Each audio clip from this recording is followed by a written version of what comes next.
Di sebuah bandar metropolitan yang maju, wujud seorang adiwira muda yang sentiasa bersedia membantu sesiapa yang memerlukan bantuan. Namanya ialah Nexus.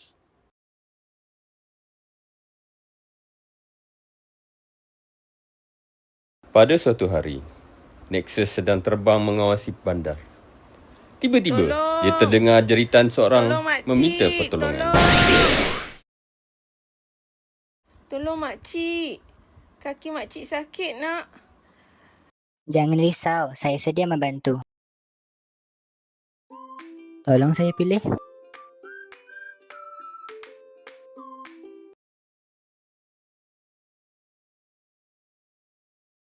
Terima kasih Nexus. Sama-sama.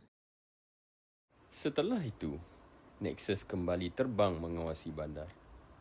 Semasa terbang, Nexus terdengar suara seseorang yang sedang mengerungut tentang soalan matematik yang susah. Awak ada masalah?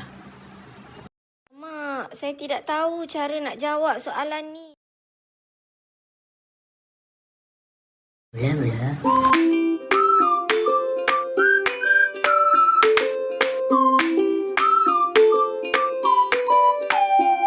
Terima kasih Nexus kerana memberi tunjuk ajar. Sama-sama. Kita tidak memerlukan kuasa luar biasa untuk menjadi adiwira. Ikutlah dengan keinginan diri, keberanian dan akhlak yang mulia.